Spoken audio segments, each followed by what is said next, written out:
Peuple congolais, bonjour, bonsoir, ça dépend ya esika bino bozali.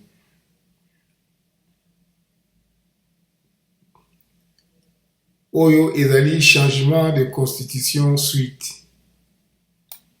Cette fois-ci, concentrons-nous sur les articles de la Constitution qui créent la confusion dans l'esprit des Congolais.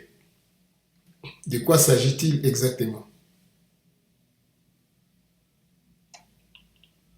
Lors de son discours à Kalemi, le président Félix Tshisekedi a exprimé des préoccupations quant à certains aspects de la constitution actuelle de la République démocratique du Congo,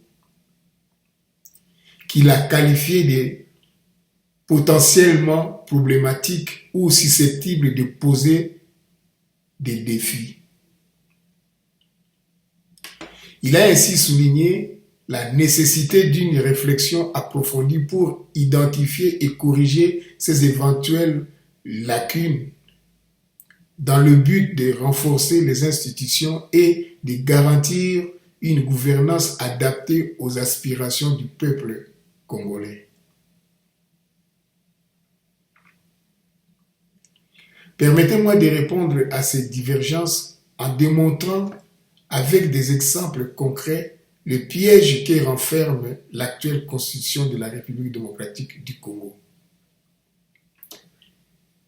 Mon objectif n'est pas de contredire pour contredire, mais de mettre en lumière le point qui, selon moi, nécessite une réflexion approfondie pour assurer un fonctionnement institutionnel plus efficace et en phase avec les aspirations de notre peuple. L'article 217 de la Constitution de la République démocratique du Congo concerne spécifiquement les traités et les accords internationaux. Il stipule que ces accords doivent être approuvés et ratifiés par les autorités congolaises pour avoir force de loi dans le pays. Cet article, en principe, est destiné à protéger la souveraineté nationale en s'assurant que tout engagement international soit validé par les institutions compétentes. Cependant, plusieurs préoccupations légitimes ont été soulevées par rapport à cet article et à son application, notamment dans le contexte de la gestion des frontières et du territoire. Voici quelques points qui peuvent éclairer sur le lien entre cet article et la question de la souveraineté territoriale. 1. La signature du traité qui modifie les frontières. L'article 217 autorise à la RDC à conclure des accords internationaux, y compris des accords qui peuvent indirectement ou directement impacter ces frontières. Or, si ces accords sont mal négociés ou signés sous pression, ils peuvent conduire à une perte de territoire ou à des conflits territoriaux. Exemple. Des accords bilatéraux mal définis pourraient donner à des pays voisins des droits sur des zones contestées comme le lac ou certaines parties de la frontière. Cela est aggravé par la destruction de la cartographie et l'absence de preuves solides pour défendre les limites historiques du territoire congolais. 2. La faiblesse dans la ratification et la transparence. Le processus de ratification des traités en RDC est souvent critiqué pour son manque de transparence. Certains accords sont conclus sans véritable consultation nationale ou sans débat au Parlement, comme le prévoit pourtant la Constitution. Cela permettrait à des intérêts étrangers d'exercer une influence indisproportionnée en particulier dans un contexte où la RDC est économiquement et politiquement vulnérable. 3. La pression sur les ressources naturelles. De nombreux traités internationaux négociés par la RDC concernent l'exploitation des ressources naturelles. Ces accords, souvent déséquilibrés, permettent à des puissances étrangères de s'emparer des richesses du pays en échange de services ou d'infrastructures, parfois au détriment de la souveraineté. Lorsque l'article 217 est mal appliqué ou abusé, ces traités peuvent ouvrir la voie à une exploitation incontrôlée des territoires riches en minerais, bois ou pétrole. 4. Les défis liés à l'absence de cartes et de preuves géographiques. L'absence de cartographie claire rend encore plus vulnérable l'application de l'article 217. Si la RDC est incapable de démontrer ses limites avec précision dans des négociations internationales, des parties de son territoire risquent d'être attribuées à d'autres pays. Cela s'est déjà vu avec des incidents autour du lac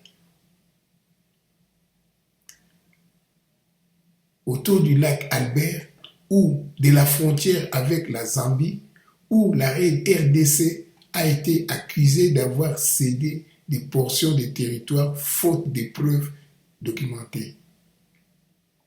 5. Un mécanisme à double tranchant. En théorie, l'article 217 devrait renforcer la souveraineté en exigeant l'approbation nationale des traités. Mais en pratique, lorsque des gouvernements faibles ou corrompus concluent des accords dans l'ombre ou sous influence étrangère, cet article devient une porte ouverte pour céder des terres ou des droits d'exploitation à des puissances étrangères. C'est pourquoi une vigilance citoyenne et une réforme des mécanismes d'approbation des accords internationaux sont indispensables. Conclusion, l'article 217, un levier ou un piège. L'article 217, mal appliqué ou mal encadré, peut effectivement faciliter l'emprise étrangère sur le territoire de la RDC. Pour prévenir cela, 1. Il est essentiel de renforcer la transparence dans la négociation et la ratification des traités. Le peuple congolais doit être informé des implications de chaque accord. 2. Les institutions doivent jouer leur rôle en veillant à ce que chaque traité respecte la souveraineté territoriale et les intérêts nationaux. 3. La Constitution pourrait être amendée pour exclure explicitement la possibilité de céder des portions du territoire national via des traités internationaux, sauf en cas de consultation populaire. L'article 217 n'est pas mauvais en lui-même, mais son potentiel abus en fait une menace pour l'intégrité territoriale du Congo, surtout dans un contexte de vulnérabilité politique et économique. Une réforme constitutionnelle ou législative pourrait protéger davantage le pays contre ces dérives. Pour éviter ou limiter la perte de la carte de la République démocratique du Congo et préserver son intégrité territoriale, il est essentiel d'examiner plusieurs articles de la Constitution en lien avec la souveraineté, la gestion du territoire et la protection des ressources nationales.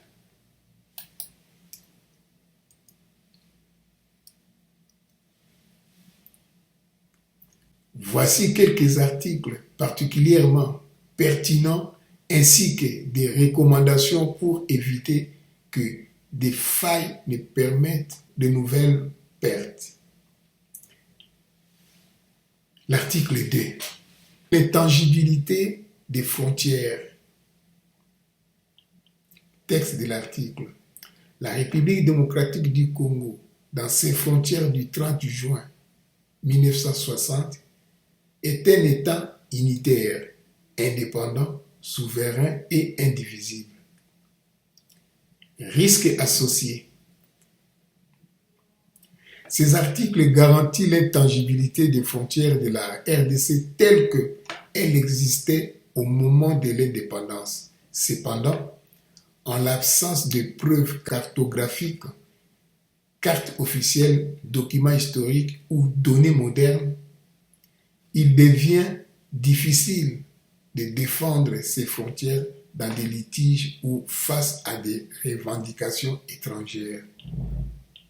Solution: reconstruire une base cartographique fiable et actualisée, soutenue par des preuves historiques et scientifiques.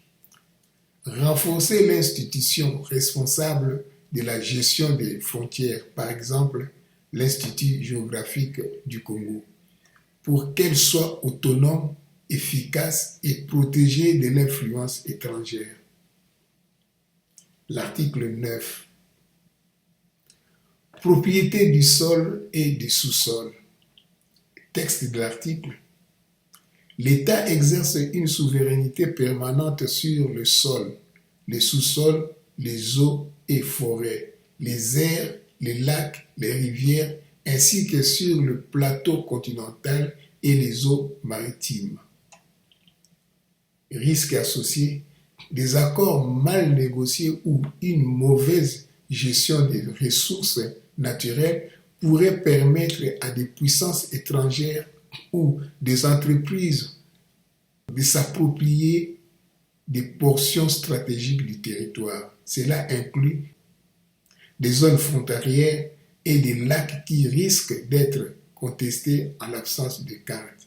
Solution: rendre obligatoire la consultation du Parlement et de la population avant toute cession ou exploitation des terres, lacs ou zones frontalières.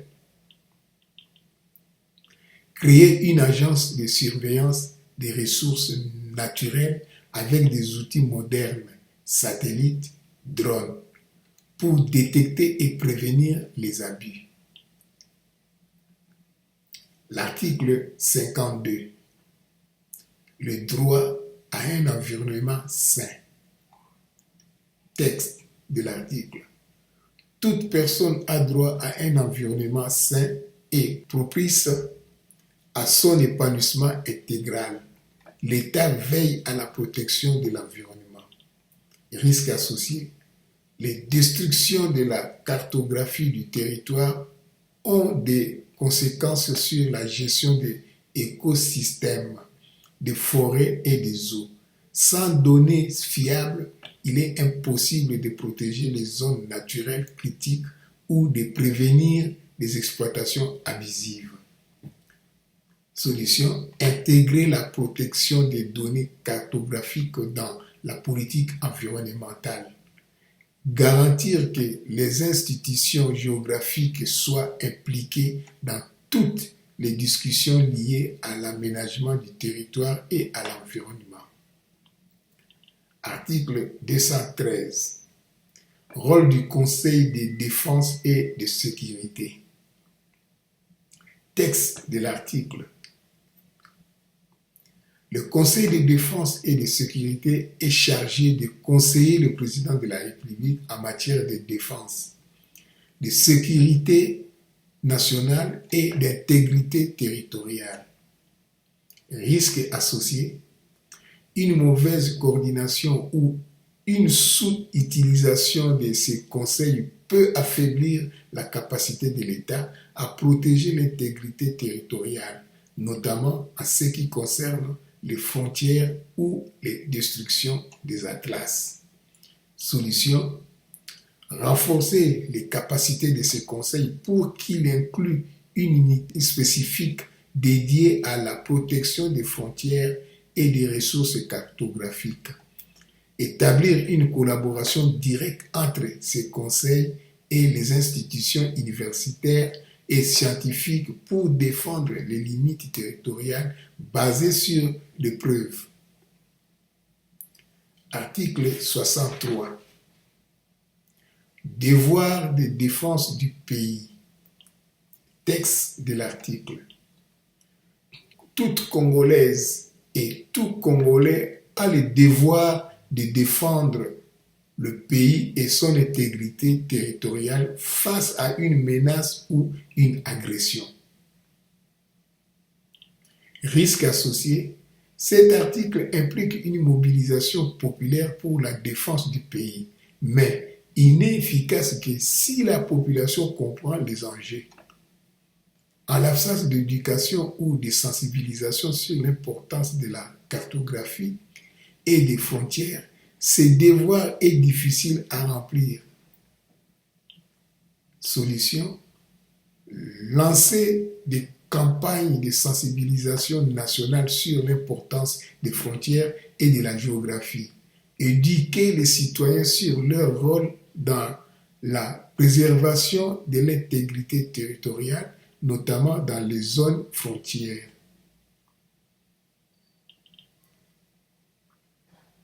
Recommandations globales. Révision et renforcement constitutionnel.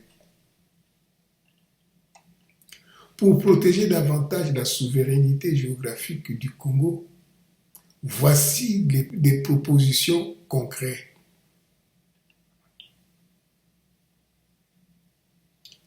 1. Amender l'article 2 ou 217 pour inclure une clause spécifique sur la protection des données cartographiques comme patrimoine national inaliénable. 2. Créer un nouvel article consacrant explicitement l'interdiction de céder ou de modifier les frontières sans un référendum populaire. 3. Instituer une obligation légale pour les institutions congolaises de conserver des copies numérisées des atlas, cartes et archives historiques à l'échelle nationale et internationale via des partenariats comme l'UNESCO. 4. Inclure dans l'article 9 une mention explicite sur la cartographie en tant qu'élément stratégique du sol et sous-sol. En conclusion, pour éviter une perte territoriale ou la destruction future des atlas de la RDC, il est impératif de renforcer la protection juridique des frontières et de la cartographie dans la Constitution. Cela passe par l'application stricte des articles existants et, si nécessaire, leur amendement pour mieux protéger l'intégrité de notre territoire face à des menaces internes et externes. En conclusion de tout ce qui précède, j'invite mes frères et sœurs congolais, de pères et de mères, à soutenir la proposition de changer la constitution actuelle dans l'intérêt supérieur de notre nation et pour répondre aux aspirations légitimes de notre peuple. Dans cette perspective, la démarche visant à modifier la Constitution s'appuie sur un appel au patriotisme et à l'intérêt supérieur de la nation.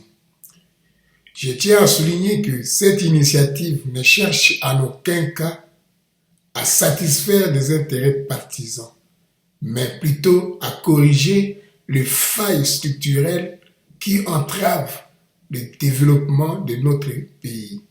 Elle invite ainsi chaque citoyen à dépasser les clivages idéologiques pour privilégier une réflexion orientée vers le bien commun et l'avenir de notre nation. Un opposant politique. Un opposant politique joue un rôle essentiel dans une démocratie saine. En tant qu'acteur clé du système politique, il agit comme un contre-pouvoir qui veille à ce que les actions du gouvernement soient conformes aux principes démocratiques, à la justice et à l'intérêt général. Voici une définition structurée de son rôle et de ses devoirs. Rôle de l'opposant politique. 1.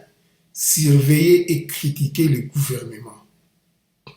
L'opposant analyse les politiques et les actions du gouvernement en place pour identifier les failles, abus ou déviations par rapport aux engagements pris ou intérêts du peuple.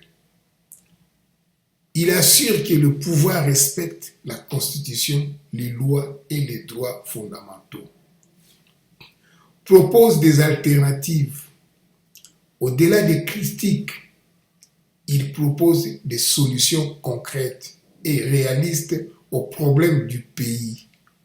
Son rôle est de montrer qu'une autre voie est possible avec des politiques alternatives. 3. Représenter une voie différente. L'opposant donne une voix à ceux qui ne partagent pas le choix du pouvoir en place. Il incarne la diversité des opinions au sein de la société. 4. Favorise la transparence et la reddition des comptes. En demandant des explications ou en dénonçant les abus, l'opposant aide à maintenir un système politique transparent et redevable devant les citoyens. 5. Préparer l'alternance démocratique. En se positionnant comme une alternative crédible, il contribue à la possibilité d'un changement démocratique du pouvoir à travers des élections libres et justes. Devoir de l'opposant politique. 1. Respecter les institutions et les lois. Bien qu'il critique le pouvoir en place, il doit respecter les institutions démocratiques, la Constitution et l'ordre légal du pays. Agir pour l'intérêt général. Ses actions et positions doivent être motivées par l'intérêt du peuple et non par des ambitions purement personnelles ou partisanes. Encourager le dialogue. L'opposition doit favoriser un climat de dialogue constructif entre les différents acteurs politiques en évitant de polariser ou de diviser inutilement la société. Et former les citoyens. Il a le devoir de sensibiliser et d'éduquer les citoyens sur les enjeux politiques, économiques et sociaux en fournissant des analyses claires et des critiques fondées. Respecter l'éthique politique. L'opposant doit s'abstenir de manipuler le fait, de propager de fausses informations ou de recourir à la violence pour atteindre ses objectifs. Être constructif. Ces critiques doivent être accompagnées de propositions fiables et réalistes, contribuant ainsi à l'amélioration de la gouvernance. Conclusion, l'opposant politique est un pilier de la démocratie. Il agit comme une vigie qui défend les valeurs républicaines tout en contribuant au débat public et à l'amélioration des politiques nationales. Ces critiques doivent être justes, ces actions constructives et ces engagements orientés vers l'intérêt du peuple. Il est important de rappeler un fait marquant de notre histoire récente. Lors de l'entrée de l'AFDEL, les cartes géographiques de la République démocratique du Congo ont été brûlées, effaçant symboliquement et pratiquement des repères essentiels sur notre souveraineté territoriale. Cet acte, qu'il soit perçu comme intentionnel ou non, a laissé le pays sans un outil fondamental pour défendre et administrer ses frontières, ouvrant ainsi la voie à des contestations territoriales et à l'exploitation illégale de nos ressources naturelles. En examinant de plus près notre constitution actuelle, on peut se demander si elle contient suffisamment de dispositions pour protéger efficacement les intérêts du peuple congolais face aux ambitions étrangères. En effet, certaines failles structurelles pourraient intentionnellement ou par négligence permettre une ingérence étrangère dans les failles nationales, fragilisant davantage notre souveraineté. Par exemple, les articles qui ne clarifient pas assez le mécanisme de contrôle des ressources naturelles, de défense territoriale ou de protection des institutions nationales peuvent être utilisés pour servir des intérêts étrangers au détriment de notre population. Ces lacunes constitutionnelles contribuent à entretenir un système où notre souveraineté et notre patrimoine national sont constamment menacés. Je lance donc un appel aux opposants congolais. Au lieu de rejeter l'idée d'une révision constitutionnelle, prenons le temps de réfléchir à ces faits historiques et aux risques actuels. Une réforme bien pensée de la Constitution pourrait non seulement renforcer notre souveraineté, mais aussi permettre de bâtir un État réellement au service de son peuple, en mettant un terme aux dynamiques qui favorisent les ingérences étrangères. Le patriotisme exige que nous dépassions nos clivages pour œuvrer ensemble à protéger notre nation. À bon entendeur, salut.